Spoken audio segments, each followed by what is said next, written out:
Bom dia, boa tarde, boa noite, você, caçador de experiências memoráveis. Seja muito bem-vindo, muito bem-vinda a mais um episódio do Era Uma Vez Podcast.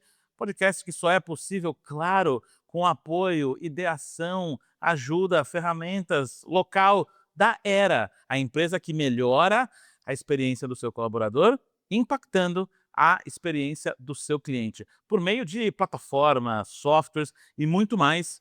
Quer saber mais? Era.com.br ou no Instagram, @era.com.br também.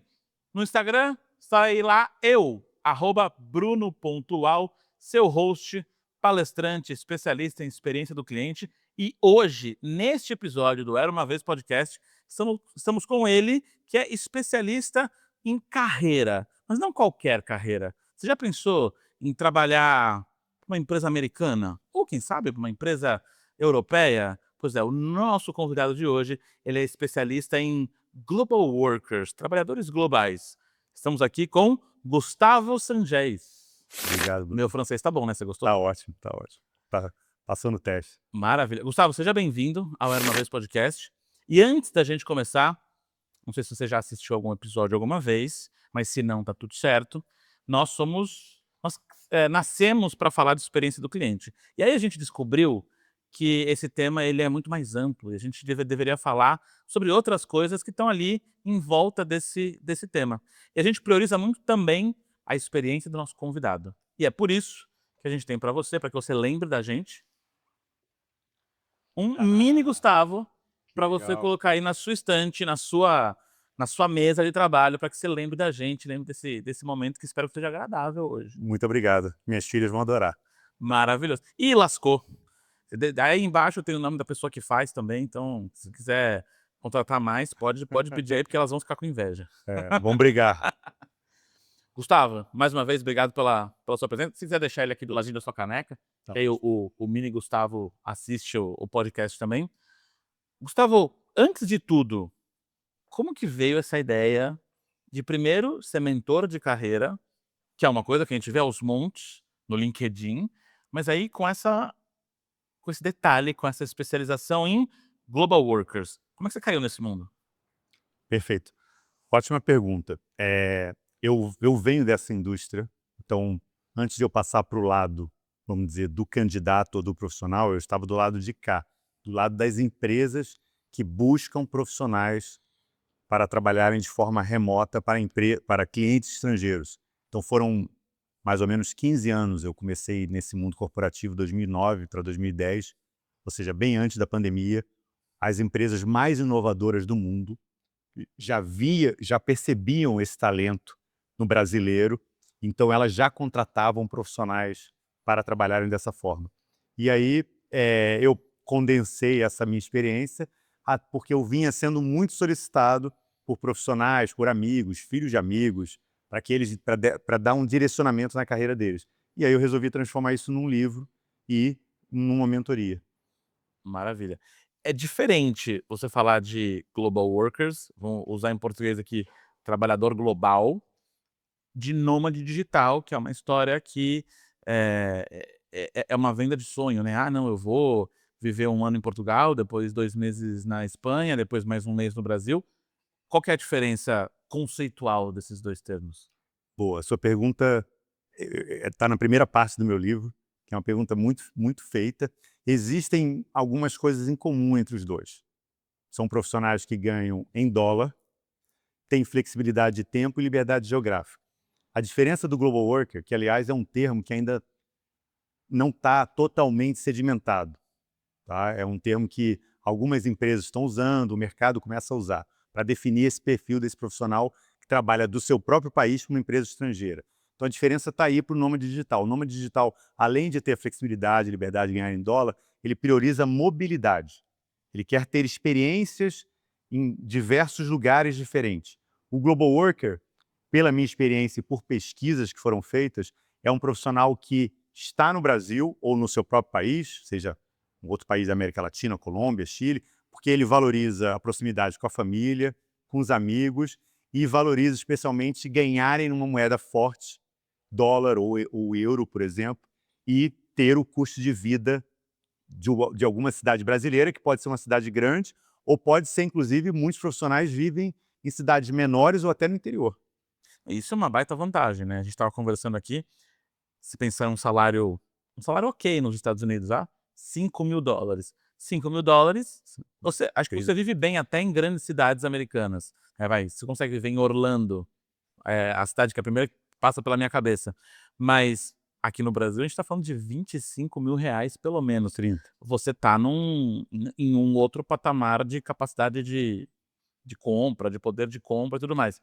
Esse é o principal atrativo dessa ideia ou não? Ou é só mais um dos atrativos? Por pesquisas, cada vez mais pesquisas sobre tendências de mercado de trabalho e o que deseja, o que sonha as gerações Z, e eu diria que a minha também. É que eu não tinha essa possibilidade quando eu tinha 20 anos, eu adoraria ter. É flexibilidade. Então eu acho que o Global Worker ele consegue, numa mesma figura, encaixar os dois, ou seja, flexibilidade de tempo, você trabalha de casa, de um café, de casa se você quiser, de um café, viajando e com um bom salário. Existe uma pesquisa de 2024 que estudou o perfil do Global Worker brasileiro, a média salarial é de R$ 25.000. Então o exemplo que você deu foi certeiro. Essa é a média. Claro que tem profissionais que ganham um pouco menos, mas também tem profissionais que ganham muito mais. Então eu acho que o grande atrativo é essa combinação entre você ter flexibilidade e ter uma boa remuneração. E eu acho que quando você fala nessa remuneração, ainda mais se a gente está num país que tem um salário mínimo de 1.000, R$ 1.800, R$ 1.500, na verdade, você falar de ganhar em dólar, que mesmo que você fale em ganhar um salário muito baixo em dólar, $1.000, já são 5.000, quase R$ 6.000. Que eu viro para essa pessoa que está aqui hoje no mercado brasileiro, talvez sofrendo, é possível, talvez através de uma mentoria, de estudo, de curso, de capacitação, é possível transformar uma pessoa que é um trabalhador assalariado brasileiro num global worker? Sim, eu acho que a gente a gente está falando de um tema que é um pouco subversivo, que muitas empresas brasileiras, pensando sobre a ótica do contratante, não gostaria que os profissionais soubessem dessa informação. Então, Cada um com seus problemas, né. exato, é um desafio para as empresas brasileiras para elas conseguirem reter os profissionais que estão descobrindo essa nova forma de trabalhar. Eu brinco que o pessoal fala muito de futuro do trabalho, o futuro do trabalho já chegou para muita gente. Esses profissionais como eu, e os profissionais que eu contratei ao longo da vida, já vivem essas características do futuro do trabalho. Então, uma questão de, como você falou, uma questão de preparação. Claro que existem pré-requisitos. Então, eu brinco que se tornar um global worker é para todo mundo, mas não é para qualquer um. O que faz essa pessoa não ser mais um qualquer um? Existem alguns pré-requisitos, e eu sou super transparente em relação a isso. Eu vejo que tem profissionais que trabalham com programação, estão há 1 ano, 2 anos, trabalhando de uma forma remota e quer ensinar outras pessoas a trabalhar e dizem, não, não precisa ter inglês. Sabe esse tipo de, não, você consegue mudar para outro país sem inglês. Não é bem assim. Eu sou super transparente pela minha experiência, pela minha prática. Então eu diria que existem as habilidades hard, como eu prefiro dizer, as habilidades técnicas e as habilidades comportamentais, né, que o mercado chama de soft, mas de soft não tem nada, eu brinco. Então as habilidades técnicas, além de você dominar a sua área de formação, pode ser variada, formado em psicologia, em ciência da computação, direito.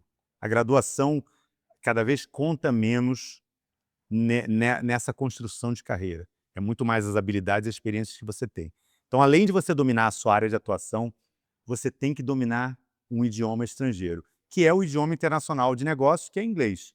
Agora, é fluente? Eu brinco que nem eu, trabalhando há 15 anos, eu não me considero fluente. Eu chamo de ter inglês funcional. Você tem que ter um inglês suficiente para aquela posição que você está almejando. E aí tem posições que você se coloca muito mais, você se expõe muito mais ao estrangeiro, por exemplo, uma posição de vendas. Você tem que estar toda hora falando com o cliente lá de fora, por exemplo. Agora, uma posição que você fica mais nos bastidores e só respondendo e-mail ou uma coisa mais assim, você não precisa ter um inglês tão bom. Então eu diria que, de primeiro para você, eu diria que de habilidades técnicas é você ser bom na sua área, né? E também ter conhecimento de inglês. Se você tiver um terceiro idioma e se esse terceiro idioma for espanhol, você tem o que o mercado brinca de a tríplice coroa, que é dominar a sua área de atuação, ter inglês e ter espanhol. Por que espanhol é bom? Porque com isso você faz do Brasil o hub para o resto da América Latina. Então você consegue ser contratado por uma empresa estrangeira e não só conseguir se comunicar com o seu time lá de fora, e aí o lá de fora não é só Estados Unidos, concorda? Se você tem um francês ou um alemão, o inglês vai ser o denominador comum. Mas você também tem condição do Brasil administrar outras operações em países latinos, como Colômbia, México, etc. Então hoje, se eu fosse jovem e dar uma dica assim, super importante, eu diria que é idioma e nessa sequência, inglês e espanhol. E até o que é um inglês fluente, né? É meio complexo de dizer. Eu acabei de abrir minha operação nos Estados Unidos. Eu sou palestrante, o meu ganha-pão é palestra. E eu tenho sotaque, né? Total, também. E o brasileiro vai ter sotaque. E por mais que você saiba que é Facebook, vai sair um Facebook, É isso. né? Vai sair um abrasileirado. E eu não acho que isso é problema se você sabe falar inglês. Você já falou com um indiano? Exato. Pelo amor de Deus, é sofrido e eles não têm vergonha nenhuma. Então, eu acho que o negócio é, você consegue se comunicar em inglês, a dica é essa, se você consegue se comunicar, se você é funcional, maravilhoso. Você perdeu o sotaque, isso não é questão de fluência, isso é questão de floreio, né. Sim, eu concordo e vou dar uma boa notícia para quem está nos assistindo. O brasileiro tem que parar com essa síndrome de vira-lata e ter mais segurança própria, porque nós somos super bem vistos e valorizados por empresas estrangeiras, pela nossa criatividade, bom relacionamento interpessoal, jogo de cintura, coisas que são... Claro, eu não gosto de fazer um clichê do brasileiro, tá? Eu já tive encontros de empresas dessas que eu trabalhei, e quando a gente se encontrava presencialmente, as pessoas esperavam que eu fosse um bom dançarino de samba, por exemplo. Eu sou péssimo para dançar. Então não estou fazendo clichê, mas a gente naturalmente não se dá conta. Mas nós somos criativos, a gente está sempre disposto a fazer trabalhos um pouco fora daquela nossa caixinha do que o cargo delimita. E a gente tem coisas que não são nem características inerentes do brasileiro, mas são sortes que a gente teve. Fuso horário, o Brasil está de 1 hora da costa leste americana a 4, no máximo, da costa oeste, que são onde estão essas empresas mais inovadoras. Então, Vale do Silício, muita coisa no Colorado, Boulder ali, que é meio Central Time, né, mais ou menos 3 horas de diferença. E a gente também está de 3 a 4 horas menos da Europa. Então o brasileiro leva essa vantagem, Parece. a gente está num eixo muito bom e o que muita gente às vezes fica com raiva de mim, vai me matar quando eu falo sobre isso, é o câmbio, é o real desvalorizado. Né? Para quem quer viajar, quando eu falo isso, assim, isso é muito bom, o pessoal fica com raiva de mim, me odeia. Mas isso é muito bom para o brasileiro, porque como a gente estava falando aqui, um salário de $5.000, o americano e essas empresas pensam muito no salário anual. Mas um salário de $5.000 dá 60 mil. Isso não é um salário alto lá fora. Mas para quem recebe aqui, por conta desse dólar 5-1, chegou até 6-1, é muito bom. É um senhor salário, é um salário Sem dúvida. premium aqui no Brasil. Sem Eu acho dúvida. que quantos por cento da população brasileira chega num salário desse? Eu imagino que privilégio. é realmente um privilégio. E aí você está falando muito de Brasil, óbvio, a gente está no Brasil, mas o brasileiro existe um ranking de trabalhadores globais, o Brasil está posicionado de alguma forma, a gente compete com quem? Então, eu tenho uma empresa americana, você falou Vale do Silício, por exemplo, por que uma empresa do Vale do Silício contrataria um brasileiro e não um americano que está ali do lado dele, que pode dar um pulo lá na empresa se precisar? Excelente pergunta. Você levantou a bola para eu explicar Maravilha. Existem 2 formas que fazem com que uma empresa, não vou chamar de americana, uma empresa estrangeira, Ok. contrate brasileiros. Número 1, ela quer abrir operação no Brasil. A gente não pode esquecer disso. O Brasil, por mais desafios que a gente enfrente na parte política e econômica, o Brasil é um país gigantesco. de mais de 200 milhões de habitantes, né? Então, a gente é um país interessante para investimento, assim como o México. Eu diria que na América Latina, o Brasil e o México são países que atraem empresas estrangeiras para que elas abram operação no país. Então, se uma empresa estrangeira do Vale do Silício testou o produto dela ou o serviço, viu que está dando certo lá e quer expandir para a América Latina, em geral, o Brasil é o primeiro ou segundo país onde ela vai fazer esse teste. Então, imagina, pensa pelo lado da empresa. Uma empresa vindo para o Brasil, ela tem que contratar brasileiros e bem qualificados. Então, em geral, ela monta um time que eu diria um time básico, que é um country manager, 2 ou 3 profissionais que vão fazer a parte de atender os clientes lá de fora, que seriam os account managers, profissionais de vendas e alguns assistentes. Então, esse seria o cenário 1. Tá? Então, nesse cenário 1, você concorda comigo que tem que ser brasileiro. Perfeito? O cenário 2 é uma empresa, vamos fugir dos Estados Unidos, uma empresa sueca, quer um profissional que tem ali a descrição da vaga, e esse profissional pode ser de qualquer lugar. Nesse caso, pode ser brasileiro, como pode ser mexicano, pode ser de Singapura.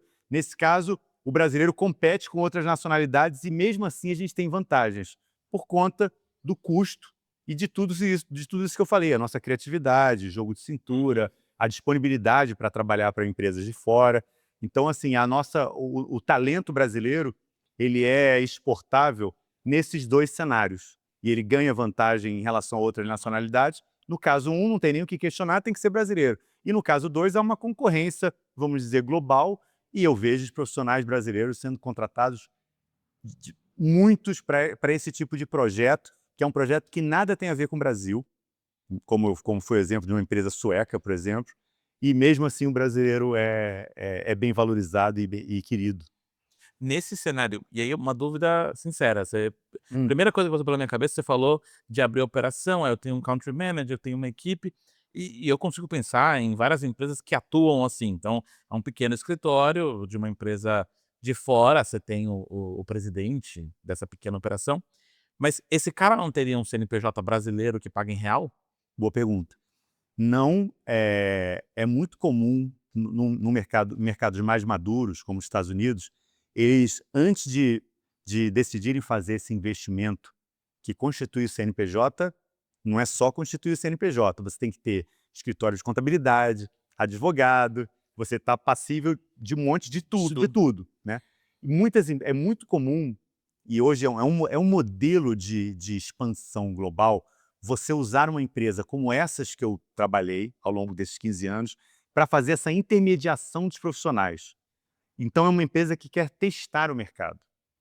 Antes dela dar esse passo de, como você falou, e acho que a figura mais concreta é pensar, montar um escritório, né? Muitas ficam híbrido ou remoto por muito tempo, mas o mais comum é que antes de dar esse passo, de estruturar um CNPJ, você tem como provar o mercado brasileiro tendo um time remoto com uma empresa que faz essa intermediação. E aí tem 2 formas de salário, já entrando no outro ponto. Você pode receber, você enquanto profissional, como CLT, quando você tem uma empresa que faça essa intermediação, e aí você tem benefícios, você vai trabalhar como se fosse qualquer outro profissional brasileiro. Essa intermediação é tipo um BPO? É tipo um BPO, o termo técnico específico é staffing, são empresas de staffing, Ok. que seria, traduzindo para o português, seria meio RH, Tá. né, empresas que fazem esse recrutamento. Então, elas vão lá, acham o Bruno, apresentam o Bruno para o cliente aprovou a sua contratação e essa empresa contrata você na folha de pagamento dela. Esse é o modelo de staffing muito comum, usado globalmente, ou quando não é assim, através de PJ. Normalmente, lembra que eu falei que há 2 modelos, Sim, 2 sim. formas de do brasileiro ser contratado? Normalmente, quando a empresa tem intenção de abrir no Brasil, ela usa uma empresa que faz essa intermediação, que é essa empresa de staffing. Que a E gente aí, tá nesse falando. caso, eu tô falando de real, então. Esse cara ganha em real ainda, ou eu ainda tô falando de em dólar? Sempre que a gente fala em dólar, é o salário lastreado, baseado no dólar. Ah, tá. Porque o Brasil, diferente da Argentina, na Argentina você pode realmente o dólar circular internamente. Aqui Então, no Brasil é lei no Brasil é ser sempre real. em real. O que acontece é que a negociação do seu salário Ah. vai se dar em dólar, mas vai chegar uma data que a gente vai fechar aquele câmbio. Então, por exemplo, eu te fiz uma oferta, vai ser, um número fácil, $120 mil ano, 10 mil por mês. Mas vai chegar um momento, na hora que a gente for assinar o seu contrato de trabalho, a gente vai ter que pegar esse dólar daquele dia e fazer a paridade, e aí você vai ganhar 50 e poucos mil, por exemplo. Entendi. Então, a gente fala que o salário é em dólar porque ele é baseado numa remuneração em dólar. Mas, na prática, o Brasil não permite a circulação da moeda americana no Brasil. O real é de circulação obrigatória no Brasil. Exato, Não pode diferente da moeda. Argentina. Entendi. Agora o modelo tá Tá claro, ainda mais claro na minha mente. E aí eu consigo entender por que uma empresa faria esse tipo de negócio. E faz sentido com o que faça. E aí, olhando agora para o lado do trabalhador, e em quem se interessa por isso, que eu acho muito difícil não se interessar por isso. Hoje no Brasil, como é que eu procurava emprego quando eu procurava emprego? LinkedIn, Cato, no caso de quem tá ouvindo o Gustavo falar aqui, fala: "Não, gostei disso, quero ganhar em dólar", porque aí você fala $5.000, a pessoa já pensa como é que vai ser a vida dela ganhando R$ 25.000, ganhando R$ 50.000 por mês. Como? Vamos lá. Engraçado que você usou um termo que foi procurar emprego, né? Eu sou mais velho que você, na minha época falava pedir emprego. É. Olha como o brasileiro se coloca numa posição de desvantagem. Pedir já te coloca numa situação que você está implorando. Você repara que o termo em inglês é aplicar para uma vaga, o que já parece bobagem, mas já equipara, né, o empregado do empregador. Né? Tem uma visão de que eu quero De ver que se os dois estão vendo, você né? tem o que oferecer. Né? Você não está pedindo ou procurando, por favor, me dá um emprego. Só um parênteses aqui interessante. Eu brinco, muita gente me acessa, especialmente no Instagram, onde eu compartilho minha experiência, muito conteúdo, e leitores do livro que me acessam, né, e-mail e tudo, me perguntando onde estão as vagas. Eu até tenho um vídeo que eu brinco com isso. Onde estão as vagas? E eu falo, vagas não faltam. Falta a gente se preparar para elas.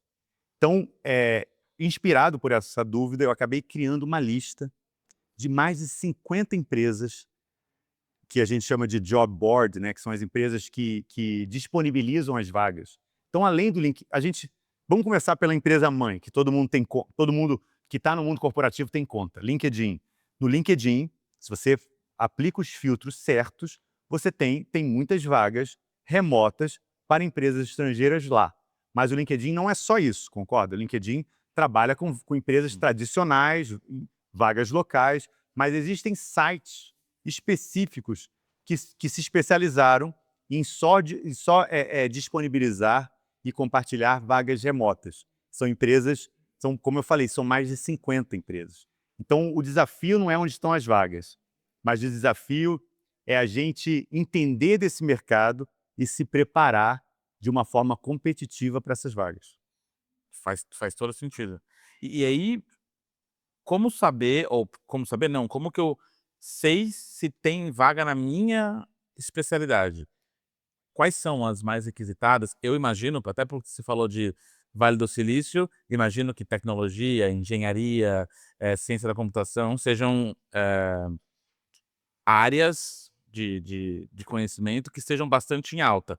Por exemplo, eu falo bastante sobre experiência do cliente. A gente já recebeu aqui, em eventos brasileiros, especialistas de lá e a pouca conexão entre os profissionais brasileiros com os profissionais, por exemplo, americanos de CX. Existe vaga para tudo ou existem nichos específicos? Engraçado que no início do livro eu respondi as principais 4 perguntas me são feitas. A diferença entre nômade e você acabou de fazer a terceira, que é muito comum. Ou seja, Eu nem li ainda, hein? você nem leu, olha aí. O livro. Eu não ia falar isso aqui, mas quando você ler, você vai perceber que a pergunta normalmente é: só há vaga. Vou refazer a sua pergunta. Só tem vagas em tecnologia? Isso é muito comum porque criou-se esse mito que você só consegue trabalhar remoto com empresa estrangeira Que é o mais se óbvio, você né? for um super inteligente engenheiro de computação e vai programar, etc. Por pesquisas, eu estou citando novamente essa pesquisa de 2024, 2/3 das vagas são para esses profissionais. Então, as pessoas, quando fazem essa pergunta, não estão totalmente erradas. A maioria das vagas é para esse perfil de profissional. E por quê? Porque lembra que eu falei de o que faz uma empresa contratar um brasileiro? Cenário 1, ela quer abrir operação no Brasil, e cenário 2, ela não tem nenhuma ligação com o Brasil, o projeto está lá na Suécia, mas você se torna um profissional competitivo. Você concorda que o profissional de tecnologia consegue atuar nos dois casos? Já um profissional como eu não sou tão inteligente assim, venho da área de humanas. Sou formado em comunicação social e direito. Mais humanos do que isso, impossível. E eu construí minha carreira, né, nesse mercado. Então existe também vaga para outras áreas humanas e até biomédica. Existe. A gente já teve casos assim. Mas 2/3 da vaga são para profissionais de tecnologia. O outro 1/3, eu sempre convido as pessoas a pensarem numa empresa por departamentos. Então, o mundo mudou muito, o novo mundo do trabalho, como eu falei, né? A gente está conversando de um assunto aqui que as pessoas meio dão de ombro, eu acho que ainda não estão tão ligadas nisso, Acho que elas não entenderam ainda não qual que é o entenderam esse potencial mercado. disso, né. Mas, para mim, a gente está vivendo uma das maiores transformações do mundo do trabalho nas últimas décadas. Eu adoraria ter 20 anos hoje. Quem gosta de viajar, conhecer o mundo, ter flexibilidade. O meu primeiro estágio, eu tinha que chegar lá 8 horas e sair às 6 da tarde. Não tinha espaço para mais nada. Eu pude experimentar de viver na Europa, quando eu estava quase para me formar, eu tive que vender meu carro, me demitir do emprego para poder ter essa experiência. Hoje não, sabe? E eu vejo as pessoas reclamando e muito preocupadas só com a parte das ameaças. ChatGPT, inteligência artificial, e não estão olhando o que o mundo de hoje permite, né? As possibilidades que esse mundo permite.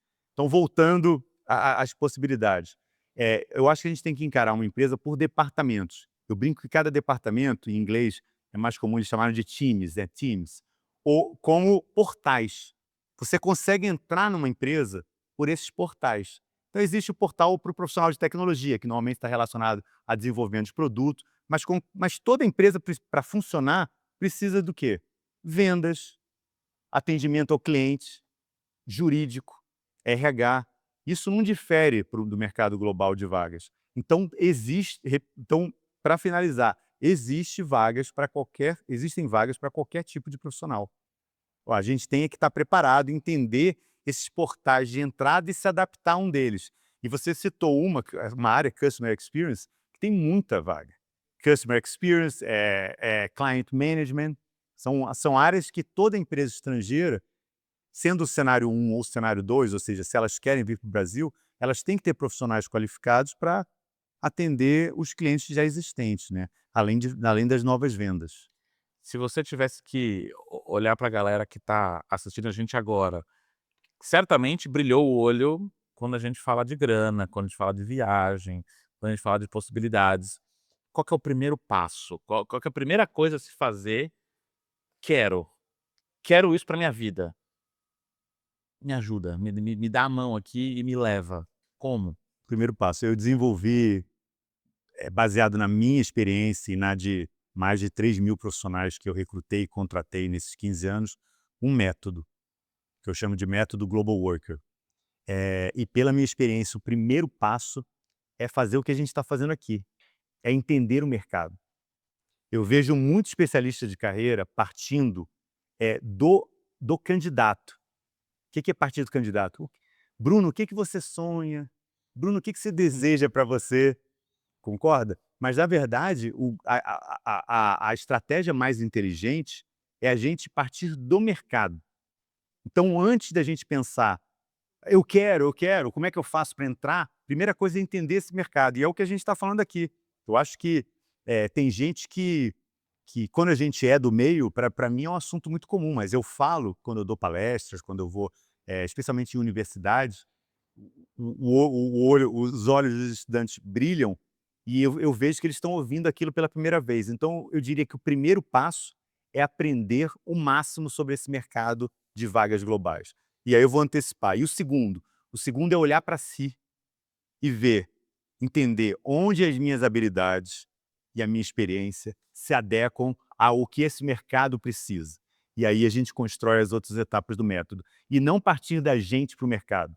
Ou seja, o sujeito está lá deitado dentro de casa, no quarto, sonhando assim, pô, legal, acho que eu sou isso, eu sou aquilo, sem entender do mercado. Então tem que entender do mercado de global workers ou do que eu chamo de novo mundo do trabalho. É meio que um ikigai, né, que é o que eu sou bom, o que que o mundo precisa, só que aí quando tá falando de mundo, é mundo mesmo, não é Exato. local. Não é o seu mundo do bairro ou da sua cidade. E é interessante entender que as possibilidades são infinitas quando você fala sobre isso. E voltando lá no começo, quando você falou: "Ah, vão querer me matar quando falar sobre isso", eu acho que tem que falar e tem que falar mais. E você falou sobre um assunto que é retenção, e eu conheço alguns profissionais de RH, porque eu falo de experiência do cliente e também de experiência do colaborador. E aí, esse termo reter, ele começou a me incomodar, porque se você olhar no dicionário, reter é impedir que algo avance. Que cresça, né. É, que É cresça. isso. E em experiência do cliente, a gente fala tanto de fidelização, e por que que a gente não está falando ainda de fidelização do colaborador? Porque esse é o grande problema que a gente acaba enfrentando. Eu fui head de experiências do Hopi Hari, é o parque temático aqui em São Paulo. Uhum. E, cara, a gente tinha um turnover absurdo.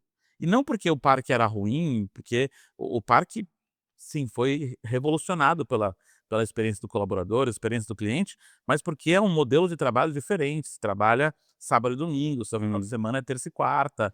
Aí você tem a geração Z, que está muito pouco Buscando. interessada em abrir mão dos seus prazeres para trabalhar. E quer saber? Eu acho que eles estão Estão certos em fazer certos, isso. perfeito.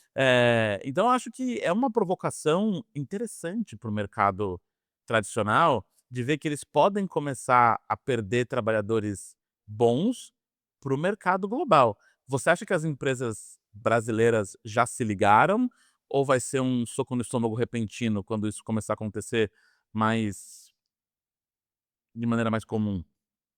Eh, Voltando um pouco para te responder, lembra que eu fiz essa comparação do termo, como é que o brasileiro usa? Uhum. Na minha época era pedir emprego, você já falou, Procurar emprego. procurar. O mercado de trabalho no Brasil ainda é um mercado do empregador, Ele manda. diferente do mercado americano, onde o mercado é do empregado. Claro que isso aí muda de acordo com a economia, de acordo com o momento, mas em geral, até pelo verbo, né, a forma de você se colocar de frente a um emprego, uma coisa é aplicar, outra coisa é pedir. Então, eu não sou ainda tão otimista para a gente falar de mercado, no sentido de pegar uma amostragem tão grande e dizer: "Ah, o mercado de trabalho, as empresas brasileiras estão ameaçadas por conta desses profissionais". Ainda é uma minoria que tem essa qualificação. Então a gente falou aqui de um pré-requisito de hard skill, de técnica, que é o inglês. Uhum. Segundo o British Council, eh, de 3 a 5% de pessoas no Brasil falam inglês. Então, pensando pelo lado da empresa, depende. Depende se essa empresa está porque quais são os profissionais que essa empresa quer atrair ou reter.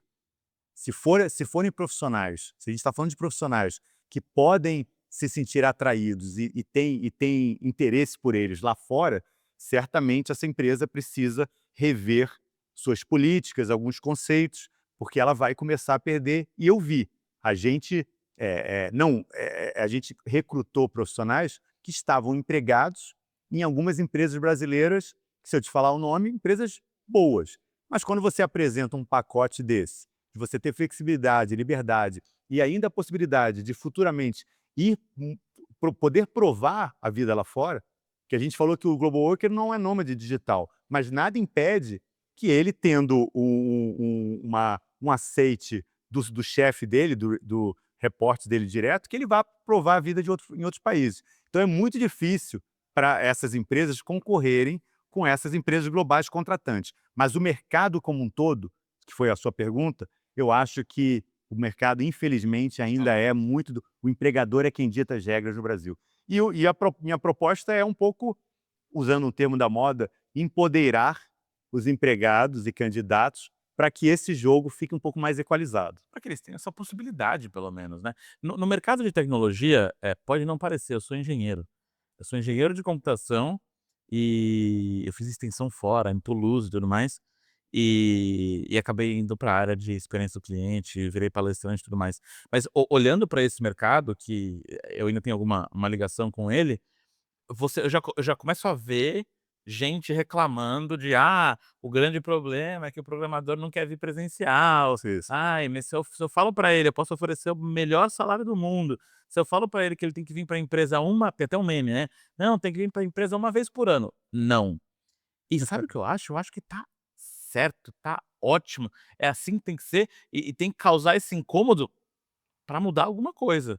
E quem sabe beneficiar até quem ainda não tem as qualificações, quem ainda não tem o inglês, quem ainda só tá aqui, mas essas pessoas que têm podem ajudar a mudar o mercado. Tá longe, mas tomara que seja uma E tendência para isso acontecer. E agora eu quero fazer um exercício de olhar pelo outro lado. A gente está olhando pelo lado do trabalhador. Existem empresas no Brasil, e aí talvez não seja tão interessante para o mercado brasileiro ou para a economia brasileira, mas tem gente no Brasil, empresas no Brasil, contratando, pessoas lá fora? estrangeiros. É. Lembra que eu falei dos 2 cenários? Aham. Sim, já tem algumas empresas brasileiras que entenderam esse modelo de staffing e quando elas querem internacionalizar, ou seja, expandir para um outro país, para o próprio Estados Unidos ou algum país da América Latina, Portugal, elas passaram a usar esse modelo de staffing e contratar profissionais locais. Então já tem sim, não para o segundo cenário. Eu acho que para um projeto, buscar um profissional de qualquer nacionalidade para um projeto que não tem a ver com o país para onde ele está se destinando, não. Mas para o primeiro caso, sim. Pra onde Já, eu quero abrir uma operação lá. sim, vamos imaginar, Gustavo e Bruno Limitada, a gente desenvolveu um produto, entrega de medicamentos por drones. Inclusive existe Boa, hein? é, tipo, primeiros socorros por drones. A gente testou, o produto está indo super bem no Brasil, a gente quer expandir globalmente.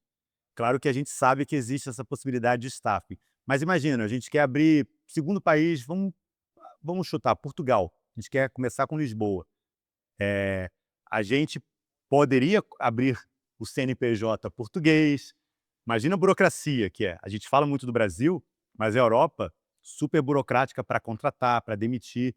Então, tem empresas brasileiras, como a Gustavo e Bruno Limitada, que desenvolveu uma solução de entrega de produtos de primeiros socorros por drones, que opta por esse modelo. Então, ao invés de montar a estrutura, investimento em Portugal, nos Estados Unidos, etc., ela faz esse modelo de testar o mercado usando profissionais na base do staffing.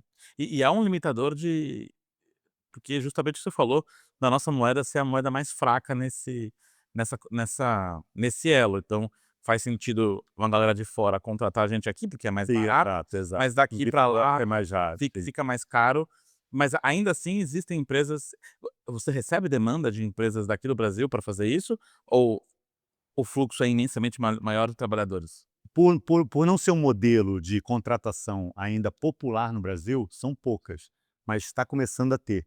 Então, quando eu comecei 15 anos atrás nesse modelo de staffing, a abertura da operação no Brasil, que eu fui responsável, depois em outros países da América Latina, era apenas passiva. Era para receber demandas, vagas de empresas lá de fora. Mas de alguns anos para cá, especialmente pós-pandemia, algumas empresas brasileiras, essas unicórnios, essas que estão expandindo para outros países, aprenderam que existe essa possibilidade e estão começando a usar também. Então, essa possibilidade é real, É real, dá sim, dá para de acontecer. inversa, sim. Existe você está nesse mercado, você sabe melhor do que ninguém, que o Brasil ele tende a ser um país paternalista nas relações trabalhistas, né. Então a gente tem 13º, férias, não necessariamente não exista isso lá, ou, por exemplo, nos Estados Unidos, Uhum. que é o país que todo mundo gosta de comparar. O fato é que, tem muita gente, mesmo tendo CLT aqui, que prefere ir para lá, porque no final do dia o valor é muito maior quando se paga por hora, quando se paga por semana e tudo mais. Eh, Existe algum impacto jurídico legal para o trabalhador que está aqui e trabalha para a empresa de fora? Eh, Enfim, Pe al muita coisa passa pela minha cabeça. Eu já fui um desses. Eu já trabalhei para fora, para uma empresa que eu era um multimedia judge. Eu via um termo de pesquisa que aparecia, sei lá como, eu tinha que fazer a conexão e ver se o resultado da pesquisa batia. Então, eu trabalhava para o Bing. Uhum. Então eu via se as pesquisas do Bing estavam batendo. E aí depois estourou um caso de um escândalo de que o Bing usava a recorrência da pesquisa do Google para bater. E usava mesmo, porque a gente usava a referência do Google para isso. Então eu já vivi um pouquinho desse mundo. Mas, por exemplo, eu recebia com 90 dias de atraso. Então eu fazia meu trabalho lá, deu, sei lá, vamos supor, trabalhei pouco, deu 10 horas no mês. Era 18 dólares por hora, vai receber $180. Eu demorei 3 meses para receber o primeiro pagamento lá atrás. E não tinha lei nenhuma que interferisse nisso. E para mim estava ótimo, tá tudo certo. Uhum. Existe esse impacto, algum impacto legal aqui? Não. Ótimo. Tentar começar pelo final. Você se deu como exemplo, e eu faço um desafio aqui, que é uma outra forma que você me perguntou, como é que uma pessoa começa nesse mercado? Quem está nos assistindo, começa a falar com pessoas ao seu redor. É impressionante, a gente não se dá conta, porque ainda não há, o termo ainda não tem consenso, a quantidade de global workers, ou seja, a quantidade de profissionais no Brasil, de repente aquele seu vizinho, que você sempre vê durante a semana, subindo e descendo durante o dia de bermuda, conversa com ele. Ele pode ser um global worker. Eu fico impressionado depois que eu escrevi o livro, eu começo a sair, interagir. Eu já peguei um Uber indo para um show no Rio de Janeiro, e o motorista de Uber, ele dirigiu Uber só à noite, ele trabalhava num banco, um bancão brasileiro, e como ele falava inglês, ele recebeu uma oferta de ser global worker, ou seja, de trabalhar para um banco inglês de casa. Olha que interessante. E ele não fazia ideia do que é global worker, ou seja, se você começa a puxar o assunto com pessoas, a gente se surpreende com a quantidade de brasileiros que estão ao nosso redor, na academia que você vai, no clube, no parque, no seu prédio, que trabalham assim. Então, só para fazer um parênteses. Sobre a questão jurídica, o Brasil tem essa fama, e eu acho que o brasileiro faz uma comparação errada. Quando a gente compara esse emaranhado de legislação trabalhista, e aí agora o Gustavo vestindo o chapéu do advogado, a gente sempre compara com os Estados Unidos, que realmente é o extremo oposto. País totalmente liberal, esses arranjos de férias, décimo São terceiro não combinados, existe, né? são combinados que não vêm através do Estado, o Estado como legislação, e sim entre empresa e empregado. Ponto. Ainda tem mais. Estados Unidos, a gente está falando, são 50 estados nos Estados Unidos. Então é um modelo federativo onde cada estado tem a sua legislação. Não é unificado como é no Brasil. Outro parênteses. Agora, se a gente compara com todo o resto do mundo, que quando eu fui responsável pela América Latina, a gente tinha reuniões semanais com o diretor da Europa, do Oriente Médio, da Ásia. A maioria dos países tem uma legislação trabalhista tão severa, ou até mais severa do que o Brasil. Então, a gente faz uma comparação que eu acho desleal com o brasileiro, e não estou dizendo se eu sou a favor, não vamos entrar nessa questão Não, política, não precisa. mas se você compara com a Europa, vai demitir um profissional numa França, numa Alemanha, em relação à gravidez, em relação a licença saúde, doença. Então, eu acho que o bicho estranho aí da legislação não somos nós, são os Estados Unidos. Então, o brasileiro precisa entender melhor com quem ele está comparando antes de se posicionar como a legislação é muito protetiva. Mas não é muito diferente de outros países.